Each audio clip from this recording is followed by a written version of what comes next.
Hello physio.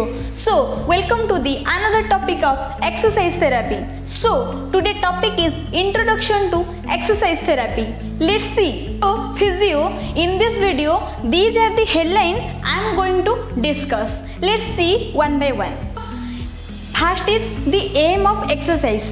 कुछ भी assessment protocol plan करने से पहले कुछ एम रखते हैं, उसको हम करना है, तो हम कहते हैं the aim of the exercise. So second is the technique of exercise therapy. मतलब एक्सरसाइज थेरेपी में कुछ टेक्निक रहता है, उस बेसिस पे हम ट्रीटमेंट देते हैं. Then third is the approach to the patient problem. मतलब पेशेंट का जो प्रॉब्लम है हम उसे कैसे असेस करते हैं. फिजियो, मुझे लगता है आप लोग को बोर लगता है वो टॉपिक. देखो फिजियो, एक एग्जांपल देती हूँ. हम जब भी कोई बिल्डिंग बनाते हैं तो उसका फाउंडेशन जो होता है, उसका फाउंडेशन ज़मीन का नीचे होता है, हमको दिखाई नहीं पड़ता है. बट हम ये नहीं कह सकते हैं तो विदाउट फाउंडेशन बिल्डिंग खड़ा हो गया, ऐसे नहीं बोल सकते हैं. तो कुछ अच्छा करने के लिए और कुछ बिल्ड करने के लिए हमको फाउंडेशन ही अच्छा रखना पड़ेगा. हमारा बिल्डिंग कौन है आप लोग तो पता है, तो ये ही फाउंडेशन है. आप लोग को बोर लगता है तो it's okay. The approach to the patient problem. आपको तो पेशेंट तो प्रॉब्लम ही लेकर आएगा, नहीं हम कैसे अप्रोच करेंगे वो ही मैटर करता है ज़्यादा. तो इसलिए फाउंडेशन में ज़्यादा फोकस करो. बिल्डिंग तो अपने आप में भी बन जाएगा, बट जब भी हम इतना ज़्यादा बिल्डिंग बना देंगे तो उसके बाद में क्या होगा, हमारा फाउंडेशन ही अच्छा नहीं होगा तो बिल्डिंग गिर जाएगा, तो कौन रुकेगा आपको. सोचो. Let's see. Then fourth is assessment of the patient condition. Patient का कंडीशन को हम असेस करेंगे. What need to patient do and patient what can do और पेशेंट व्हाट कैन डू. मैं अच्छे से बोलूँगी बट जो समरी है उसको बोल देती हूँ अभी. Then fifth is some method of testing. There are some method of testing like MMT and EMG, वो सब मैं बाद में बताऊँगी. Then last is planning of the treatment. वो सब के बाद हम प्लानिंग करेंगे ट्रीटमेंट. ऐसे हम प्लानिंग नहीं कर सकते. हमको बहुत सारा बेसिक फाउंडेशन बनाना पड़ता है. कौन प्रॉब्लम है, किस तरह प्रॉब्लम है, क्यों पेशेंट का, बहुत कुछ होता है. उसके बाद ही हम प्लानिंग करते हैं. So physio, let's see one by one, अच्छे से देखते. So physio, first is the aim of exercise therapy.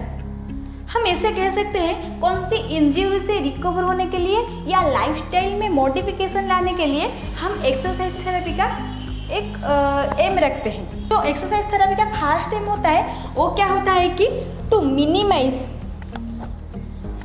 The effect of inactivity.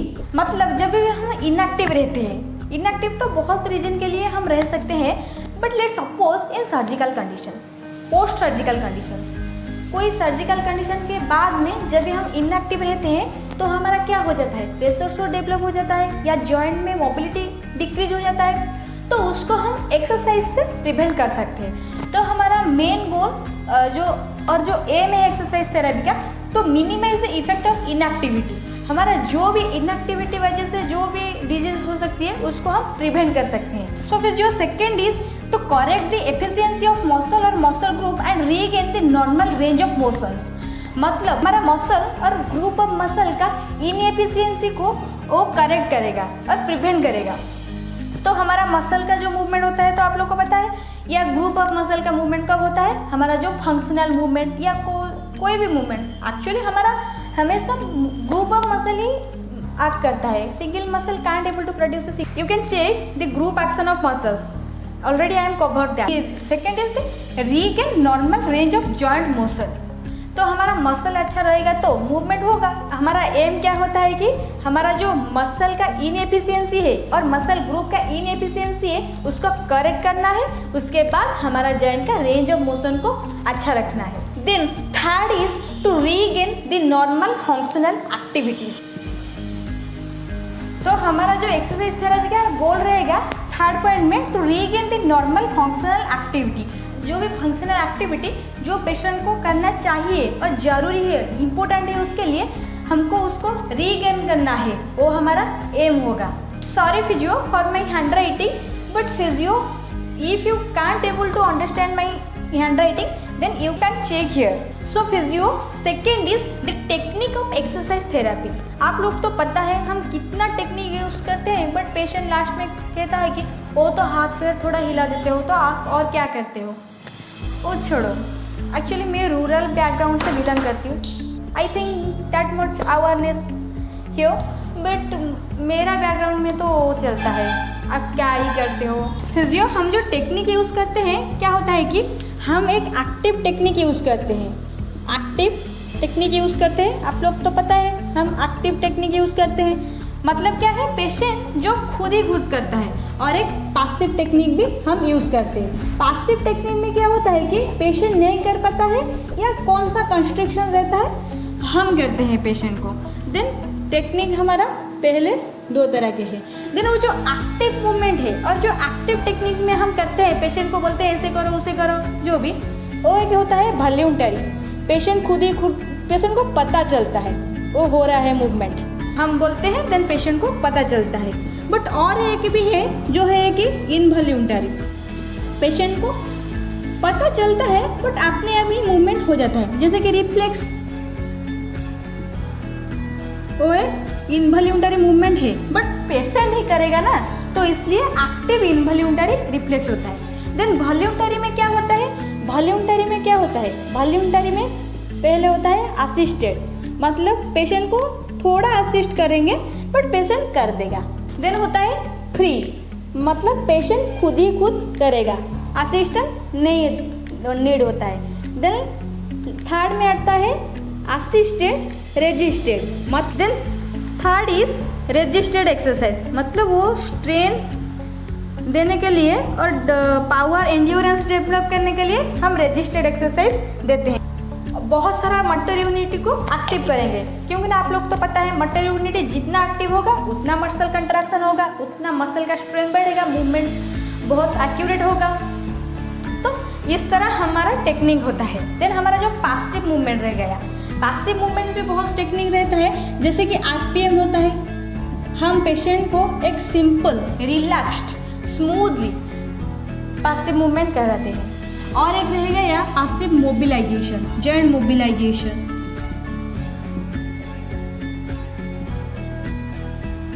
मैं हर एक टॉपिक का अलग अलग वीडियो बनाऊंगी, आप लोग जुड़े रहना मेरे से बस. So that's all about the technique of exercise therapy. हम इस टेक्निक सब यूज़ करते हैं एक्सरसाइज थेरेपी में.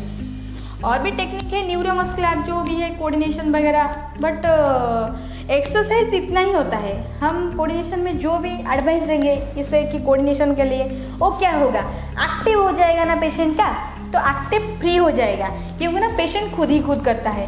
तो हर चीज़ इससे ही आता है. तो third is the approach to the patient problem. Patient तो प्रॉब्लम लेकर आएगा, बट हम उसको कैसे असेस करते हैं वो हमारा यूनिकनेस है, क्योंकि ना हम फिजियोथेरेपिस्ट हैं इसलिए. देन पेशेंट को जो प्रॉब्लम असेस करते हैं वो उसका इंडिविजुअल नीड को देखकर असेस करते हैं, क्योंकि ना एक ब्राह्मण आएगा, वो जो सर्कमडक्टरी मूवमेंट करेगा शोल्डर, बट और एक आएगा क्रिकेटर, उसका इंडिविजुअल नीड तो डिफरेंट है ना.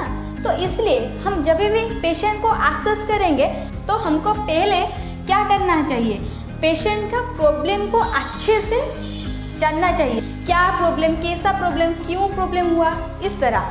तो पेशेंट का प्रॉब्लम को हम इंडिविजुअल जज करेंगे.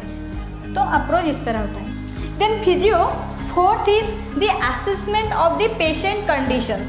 पेशेंट को हम कैसे असेस करते हैं, ऐसे ही तो बहुत सारा मेथड है, बट एक्चुअली हम जो बेसिक असेसमेंट करते हैं वो क्या होता है कि what does the patient need to do, मतलब पेशेंट को अभी क्या इम्पोर्टेंट है करने के लिए, और what can the patient do, patient क्या कर पा रहा है अभी तक, what is the patient unable to do, क्या नहीं कर पा रहा है. मतलब एक ब्राह्मण आया मेरे पास, मुझे बोला कि मैम मेरा हाथ नहीं उठ रहा है, तो मैं क्या करूँगी, मैं पहले देखूंगी उसका प्रोफेशन वाइज या उसका फंक्शनल मूवमेंट क्या है. उसका फंक्शनल मूवमेंट में भी हो सकती है, वो जो पूजा करते हैं उस तरह, तो शोल्डर का सर्कमडक्टरी मूवमेंट हो सकती है. तो मुझे क्या करना चाहिए, मुझे पहले उस फंक्शनल एक्टिविटी को उसको रीगेन करना चाहिए. तो वो हो गया what does patient need to do, मतलब उसका फंक्शनल एक्टिविटी को हम रीगेन करना चाहिए। तो उसका नीड हो गया वो जो फंक्शनल एक्टिविटी हो गया। बट अभी क्या है, what can the patient do, मतलब अभी तक पेशेंट क्या कर पा रहा है। अभी तक पेशेंट इतना रेंज के लिए शोल्डर फ्लेक्शन इतना नहीं कर सकती है, उतने ही तो शोल्डर फ्लेक्शन का रेंज बहुत लिमिटेड हो रहा है पेशेंट का। तो वो जस्ट एडजस्टमेंट के लिए पूजा कर रहा है। तो वो हो गया क्या, patient can do, what patient can do. Then और क्या है, what is the patient unable to do, patient क्या नहीं कर पा रहा है। क्या नहीं कर पा रहा है, पेशेंट यहाँ से यहाँ तक उठा नहीं पा रहा है। तो ये आप लोग को समझ में आया क्या पेशेंट का इम्पोर्टेंट है और नीड है उसका फुल रेंज ऑफ मोशन पूजा करने के लिए, और क्या वो कर पा रहा है। वो जो रेंज ऑफ मोशन लिमिटेड है उससे वो पूजा कर पा रहा है, तो वो अभी कर पा रहा है। मुझे क्या लाना चाहिए उसको, मुझे फुल रेंज ऑफ मोशन देना चाहिए।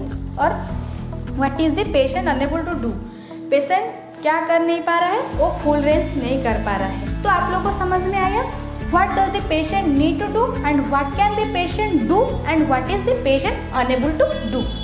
सो physio fifth is some method of testing. हम पेशेंट का प्रॉब्लम पकड़ लिया तो अब हम टेस्ट करेंगे, उसका पर्टिकुलर कॉज में हम जाएंगे, क्या होता है क्या होगा, कॉज में जाएंगे। तो वो आ गया एग्जामिनेशन पार्ट में। तो क्या होता है कि हमारा जो सम मेथड ऑफ टेस्टिंग है, जो टेस्टिंग का सम मेथड है वो होता है functional test.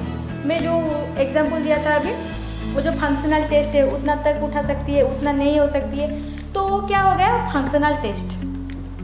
Then the test of joint range, joint range को हम ऐसे भी टेस्ट कर सकती हैं, गोनियोमीटर में टेस्ट कर सकते हैं, कितना हो सकती है कितना नहीं हो सकती है, क्यों हो नहीं सकती है, कौन सा मसल वीकनेस है।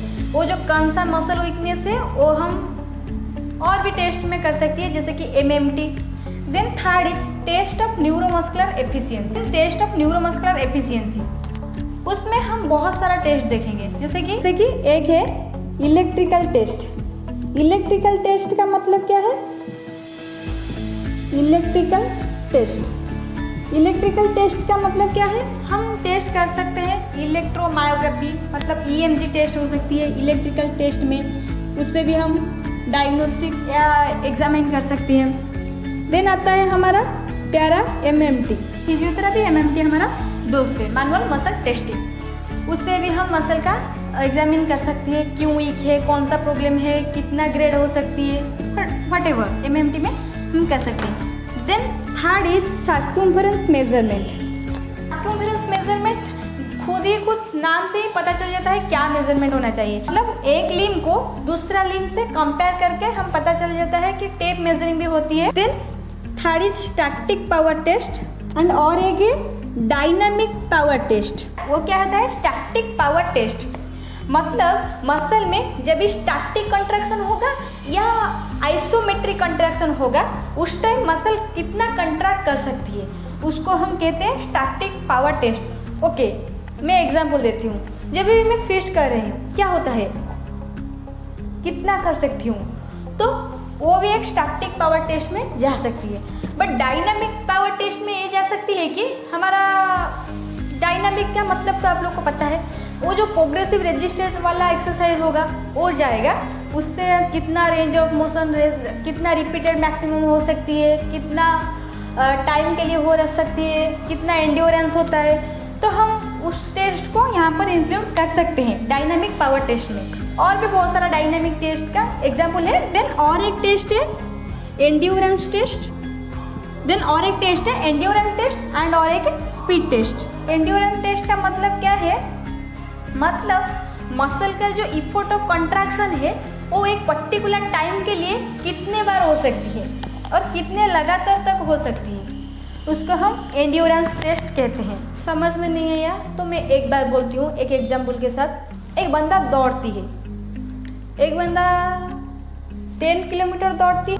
10 किलोमीटर दौड़ने के लिए हमारा स्ट्रेंथ तो होना चाहिए बट एंड्योरेंस भी होना चाहिए। एंड्योरेंस का मतलब क्या होता है कि हम लगातार कितने टाइम तक वो काम को कर सकते हैं।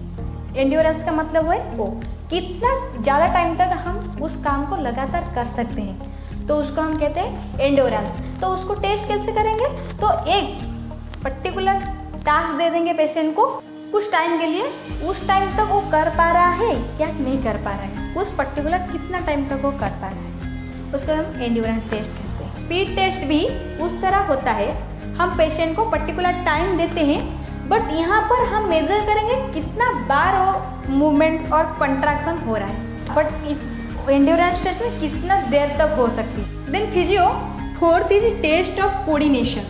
कोऑर्डिनेशन को हम कैसे टेस्ट करते हैं, कोऑर्डिनेशन को हम गेट से भी टेस्ट कर सकते हैं, और या हम पेशेंट को ऐसे कह सकते हैं कि toss your tip of your nose, ऐसे भी कह सकते हैं जैसे कि वो नहीं टच कर पाएगा तो कोऑर्डिनेशन अच्छा नहीं है। और ऐसे भी हम कह सकते हैं जैसे कि हम हैंड का एक पॉइंट देंगे, उसको कहेंगे कि कुछ भी एक सिंगल पॉइंट को टच करने के लिए उसका कोऑर्डिनेशन अफेक्ट होगा। So fifth is test of sensation. Sensory test के लिए हम पिंच कर सकते हैं, या कॉटन को भी हम ऐसे सेंसरी टेस्ट के लिए या सेंसेशन टेस्ट के लिए मैं न्यूरोलॉजी का और एक सीरीज लाऊंगी, उसमें मैं अच्छे से बताऊंगी सेंसरी टेस्ट कैसे करेंगे, मोटर टेस्ट कैसे करेंगे, वो वाला में मैं बोलूँगी। Then measurement of vital capacity and range of respiratory exertion, उसको हमारा जो वाइटल कैपेसिटी है उसे हम स्पायरोमीटर में मेजर कर। देन हम पेशेंट को ऐसे बोलेंगे कि आप जितना हो सकती है ब्रीद इन करिए, then breathe out through the mouthpiece of the spirometer which register the volume in cubic centimeter. Then seventh is measurement of the leg length. उसको हम मेज़र तो करेंगे, बट वो जो मेज़रमेंट है मैं अच्छे से ऑर्थोपेडिक का सीरीज में बताऊंगी। Eighth is measurement of pelvic inclination, उसको हम कैसे मेजर करते हैं, through pelvic inclinometer. Then sixth is planning the treatment. Then medical note को देखने के बाद या अच्छे से असेसमेंट करने के बाद फिजियो एक पर्टिकुलर ट्रीटमेंट प्लान करेगा फॉर इंडिविजुअल ट्रीटमेंट। मतलब कौन सा पर्टिकुलर कंडीशन है या कौन सा पर्टिकुलर प्रॉब्लम है, and what we need to do, what our goal to achieve that goal, physio make a plan. आप लोग भी तो एक क्रैक करने के लिए जो भी एग्ज़ाम है उसके लिए एक प्लान करते हैं, तो पेशेंट जो प्रॉब्लम लेके आता है उसको हम सॉल्व करना हमारा गोल होता है। तो वो गोल को अचीव करने के लिए हम क्या करते हैं कि हम एक शेड्यूल बनाते हैं, एक प्रोटोकॉल बनाते हैं, उस प्रोटोकॉल को हम बोलते हैं planning the treatment protocol. After all the assessment, examination, observations, complaint, everything, then physio make a treatment protocol to reach the particular goal or to solve the patient particular problem. Physio, don't be confused. Actually, in this video, I only focus on exercise therapy, which the topic is introduction to exercise therapy. How to assess a patient, what's our goal, and how to make a treatment protocol. Don't mind physio, actually मुझे इस slide बहुत अच्छा लगता है, वो वाला slide मुझे हमेशा अच्छा लगता है, तो मैं क्या करती हूँ, मैं हर क्लास का पहले से ही वेट करते रहती हूँ कि कब आएगा इस स्लाइड, व्हाट एवर। तो that's a joke part, no it's not hypothetical joke, it's my real joke. So physio, मुझे लगता है कि इस वीडियो कुछ इन्फॉर्मेटिव हो सकती है, और भी वीडियो आएगा, इसलिए आप लोग जुड़े रहना क्रांति फिजियो के साथ। एक्सरसाइज थेरेपी का सीरीज आएगा, देन हमारा फिजियोथेरेपी का जो सर्जिकल मैनेजमेंट है उसका सीरीज भी आएगा, वो स्टार्ट हो चुकी है अभी तक, आप लोग देख सकते हैं। और हमारा इलेक्ट्रोथेरेपी का भी 15 डेज़ के बाद स्टार्ट हो जाएगा। देन फिजियोथेरेपी का मेरा गोल है हर टॉपिक का आपको कुछ भी चाहिए यहाँ पर मिलेगा, बस जुड़े रहना क्रांति फिजियो के साथ, आप लोग का जुड़े रहना मेरे लिए उतना ही काफ़ी है। If this video is informative to you, really informative to you, then please like, share and subscribe my YouTube channel Kranti Physio.